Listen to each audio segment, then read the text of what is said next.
আমাদেরকে আল্লাহ রাব্বুল আলামিন তার রহমত থেকে নিরাশ হতে বারণ করছেন। যে যত পাপ করেছে জীবনে, যদি একটা বার কেউ যদি আল্লাহ পাককে মন থেকে ডাকে, চোখ দিয়ে ঝরঝর করে পানি পড়ে, আল্লাহ পাককে বলে, সেজদায় গিয়ে পড়ে আল্লাহকে বলে রব। একটা হাদিস পড়ছিলাম, নবী করিম সাল্লাল্লাহু আলাইহি ওয়াসাল্লাম তিনি বলছেন যে লাম্মা কাদাল্লাহুল খালক, যখন আল্লাহ রাব্বুল আলামিন এই মহাবিশ্ব সৃষ্টি করেন, তখন আল্লাহ রাব্বুল আলামিন কাতাবা কিতাবান, একটা কিতাব লিখেছেন। একটা কিতাব আছে আল্লাহর কাছে, কাতাবা কিতাবান ফাহুয়া ইনদাহু ফাওকাল আরশ, যেই কিতাবটা আল্লাহর নিজের কাছে আছে আরশের উপরে।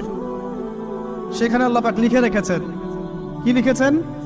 ইন্না রাহমাতি সাবাকাত গদাবি, প্রতিটা ক্ষেত্রেই আমার রহমত, আমার দয়া, আমার করুণা আমার গজবকে পরাজিত করেছে। মানে আল্লাহ রাব্বুল আলামিনের গজব এর উপরে আল্লাহ পাকের রহমত অবস্থান করছে। জীবনের কোনো ক্ষেত্রে হতাশ হওয়ার কোনো সুযোগ নাই। আজকে পারিবারিক ভাঙন বলেন, ব্যক্তি পর্যায়ের আত্মিক ধ্বংসই বলেন, সমাজের বিপর্যয় বলেন, যাই বলেন, পিছনে একটা বড় কারণ আছে। সেটা হলো আল্লাহ থেকে দূরে থাকা মানুষ, আল্লাহ থেকে হতাশ হয়ে যাওয়া।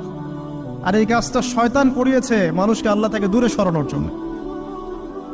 কিন্তু আল্লাহ রাব্বুল আলামিনের কাছে কেউ যদি যেতে চায়, মন থেকে যদি আল্লাহকে একটা বারও ডাকে, আল্লাহ পাক এক ডাকের মাধ্যমেও তার গুনাহ মাফ করতে পারে। দুজন ব্যক্তির ঘটনা পড়লাম। একজন ব্যক্তি প্রচন্ড রকম আবেদ, প্রচুর ইবাদত করে। আপনারা জানেন ইবলিসও কিন্তু আবেদ ছিল, ইবলিস কিন্তু প্রচুর ইবাদত করেছে। এখন ওই ব্যক্তির একজন বন্ধু ছিল, এটা বনু ইসরাঈলের ঘটনা।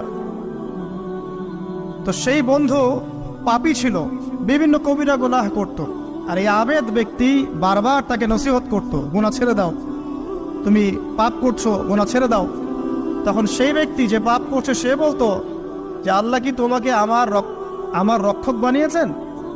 আল্লাহ কি তোমাকে আমার উপর দারোগা বানিয়েছেন? আমাকে আল্লাহর হাতে ছেড়ে দাও, আমাকে নসিহত করতে শোনা।